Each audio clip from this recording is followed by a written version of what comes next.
Close encounters. There's no telling where or when they will happen.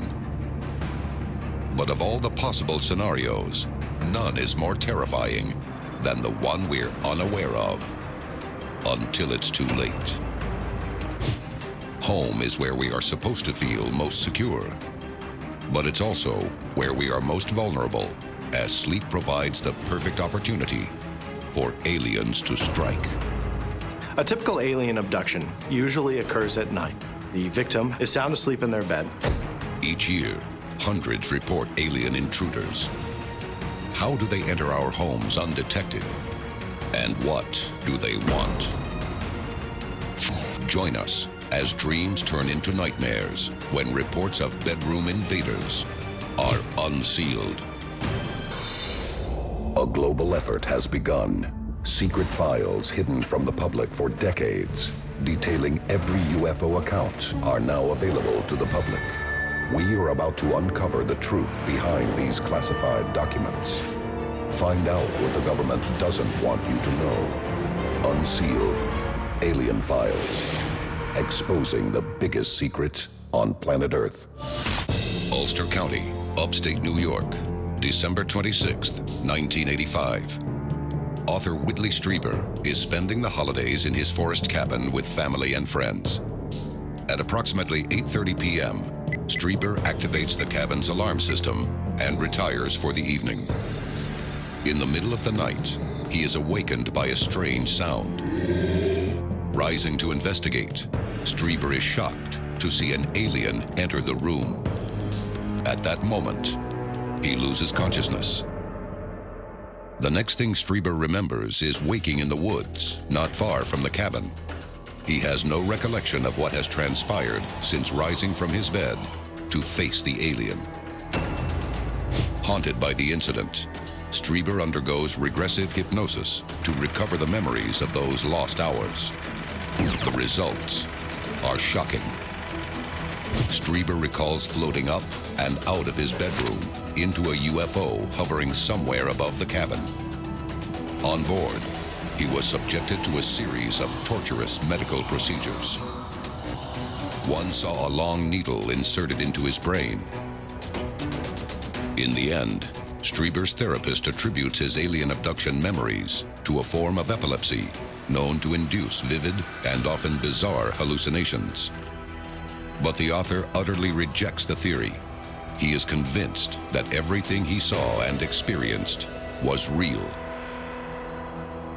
Strieber goes on to write a best-selling book about his ordeal and learns that his experience, while extraordinary, was hardly unique. Just 4 years later, a 1991 poll estimates that some 4 million Americans have experienced a similar close encounter. The Roper poll states that most of those abducted claim they were taken in the dead of night. They all remember being completely immobilized, removed from their car or beds, and transported to a UFO. There, they recall hospital operating rooms, bright lights, and huge-eyed alien beings. Physical procedures are performed while they lie upon examination tables, naked, frightened, and paralyzed. It's a sinister pattern.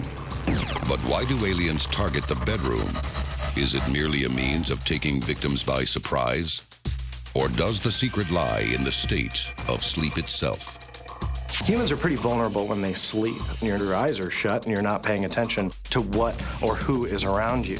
Your brain doesn't necessarily process 100%. A lot of times you may incorporate that into your dreams. Other times you just don't even process it. Victims of bedroom abduction almost invariably question whether the experience was truly real or just a dream. Is this why aliens target our bedrooms at night? Does the state of sleep offer the perfect cover for abducting humans? Or is something else at work? Author Whitley Strieber claims that he was abducted by aliens from the bedroom of his cabin in upstate New York. From the blinding light to the feeling of helpless paralysis, his account bears all the hallmarks of bedroom invasion. It's a terrifying experience, that's been shared by thousands of others. Mark Routley of England is another victim of bedroom invasion. Suddenly, out of the blue, I woke up 3 o'clock in the morning, terrified, panic-stricken, paralyzed. I knew exactly what was going on. 3 entities were in the room. I could see all around the room. I was completely coherent, completely awake, just immobile. With fear, I don't know whether they did something to make me immobile, I don't know. Routley lies helpless as one of the entities crosses the room. All else I remember is some kind of thing being drilled into my ear, and that was it.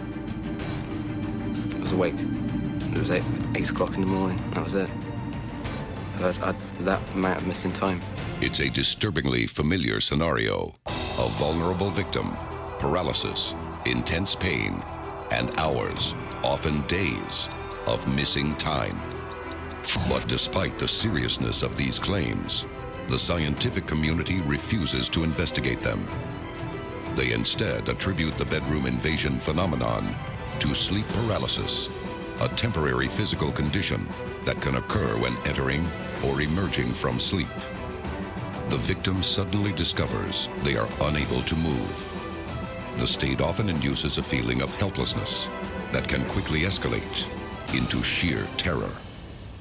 Could the victims of bedroom abduction simply be experiencing sleep paralysis?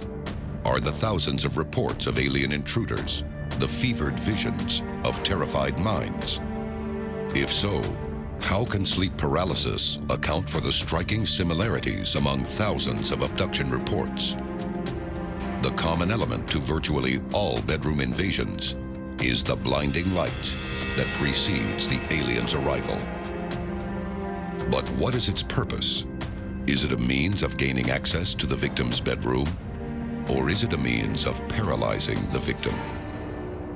Whitley Strieber claims his wife slept through the entire ordeal, despite the presence of the light and his physical removal from the bed.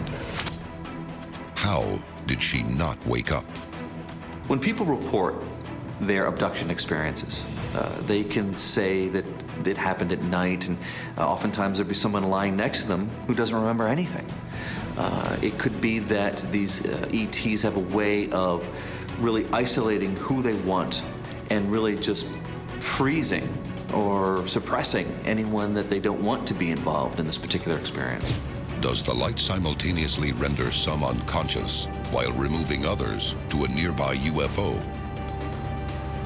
Many experts believe that bedroom abductees don't really go anywhere at all. They believe the bright light shifts them into a dimension beyond the realm of human perception. We see the universe in 3 dimensions: height, width, and depth. And we experience the passage of a 4th dimension, being time. But the world's top physicist estimates there may be as many as 11 different dimensions, and their existence may soon be confirmed. Unsealed case file: Alien Dimensions. Recently released reports have revealed that scientists working at CERN's Large Hadron Collider in Switzerland are actively looking for evidence that the universe contains more than 4 dimensions. They suggest that the existence of extra dimensions could explain some puzzling properties of the universe. Atoms are smashed together at velocities approaching the speed of light. The fallout from these collisions is beginning to reveal the greatest secrets of our universe. And within 5 years, we might actually encounter these extra dimensions beyond the realm of human perception. Many ufologists believe that extraterrestrials already possess the ability to shift between dimensions. They also believe that victims of bedroom invasion aren't taken to a spaceship. They are, in fact, shifted into a dimension beyond the 3 we are able to perceive. And this is why Strieber's wife remained sound asleep throughout his ordeal. Strieber claims that he awakened in the woods not far from his cabin. But is it possible he made his way outside in dazed pursuit of a UFO that was never really there? Are bedroom invasions the work of aliens traveling between dimensions?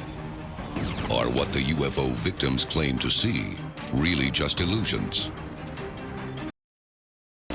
Millions of Americans may have been the victims of alien bedroom invasion, but their claims are difficult to confirm because virtually all abductees are either alone or their potential witnesses are rendered mysteriously unconscious.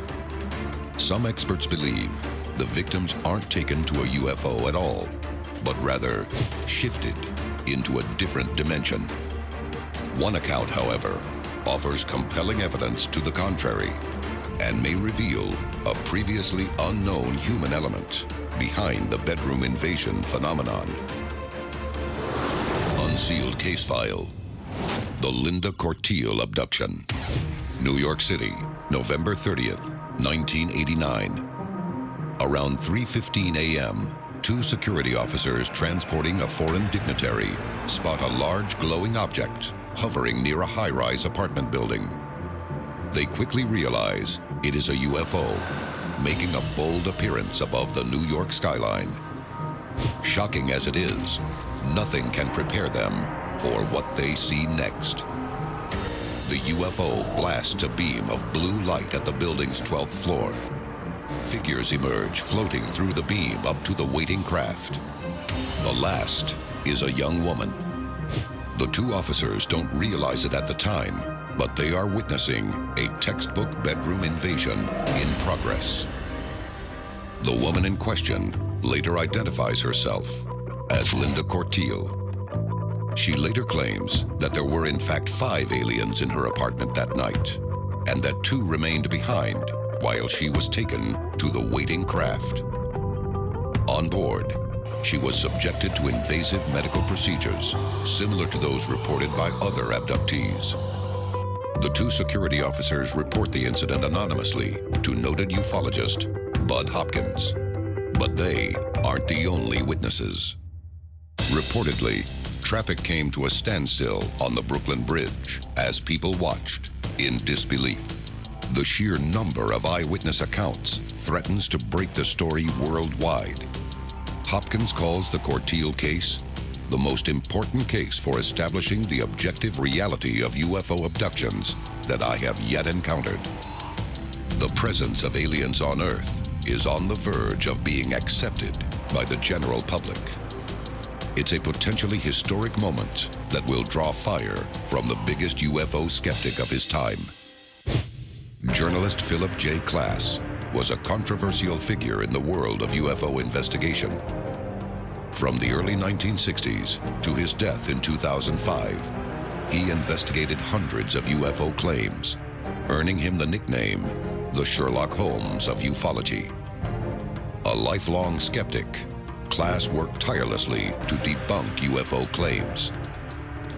In a taped interview about the mass UFO sighting, Klass questions whether the 2 security officers even existed and states that not one witness saw it dive into the East River, as Linda Corteil reported. It's a sharp denial of multiple eyewitness accounts, but it overlooks one all-important fact. Linda Corteil never claimed to have seen the UFO dive into the river. That observation was made by the 2 security officers. Why would one of the world's most respected UFO investigators play fast and loose with the facts surrounding the Linda Corteil abduction? Was it a simple case of oversight? Or was the evidence so compelling that Klass saw a need to deny at any cost? While Philip J. Klass was all too eager to speak out on the Linda Corteil case, one man remains conspicuously silent. He is the foreign dignitary being transported by the 2 security officers. Ufologist Bud Hopkins claims the man was in fact Javier Perez de Cuellar, then Secretary General of the United Nations. A public statement regarding the incident from a leader of his stature might forever dispel any doubts the public might have about the presence of aliens on Earth. But to this day, de Cuellar remains silent on the incident. Are world authorities keeping vital information from the public? In the 1990s, Hopkins claimed that aliens were in fact attempting to take control of humanity, one victim at a time, in a silent war against planet Earth. He believed they were receiving help from the planet's highest authorities to keep their activities secret. The government's attempts at controlling this information should make us very afraid. But perhaps our greatest fears will be realized when they no longer have any control at all. Bedroom invasions continue to this day, and there's no sign of them stopping. But how do they do it? And are these abductions sanctioned by our own government for reasons they refuse to disclose? Many theories exist, but the most terrifying may have its origins in a secret government military complex in New Mexico, deep beneath the surface of the Earth. The Dulce Base is an alleged military complex inside the Archuleta Mesa in northern Dulce, New Mexico. There's no guard towers, no tanks outside. The conspiracy says that there is a base deep within this mountain that not only our United States military operates in, but after a deal that we've made with aliens, allegedly they are there too, conducting whatever operations they are inside Archuleta Mesa. Many experts believe that thousands of humans have been abducted and brought to the Dulce Base for experimentation. It is reported to have 7 levels, each more horrifying than the last. On level 4, the experiments allegedly focus on hypnosis and telepathy. But experts believe it's the experiments involving brain waves, usually active when we sleep, that are the most sinister. What if experimental researchers could tap human brain waves while we are awake, essentially creating a door through which we could easily be controlled? A recent study by neuroscientist Norman S. Don points to a terrifying conclusion. Don measured the brain waves of subjects who had all claimed to have been abducted or had close encounters with a UFO, and the results were shocking. In all cases, abductees were able to achieve non-ordinary or trance-like states during a waking state, something they were not able to do prior to being abducted. Can close encounters with aliens change the way our brains function? If so, Don may have uncovered the primary reason aliens are abducting humans in record numbers. Are aliens abducting humans so they can access our minds and control us while we are awake? And could this be the ultimate weapon? Free will would cease to exist, and an alien agenda would become our own. This is Unsealed, Alien Files, exposing the biggest secret on planet Earth.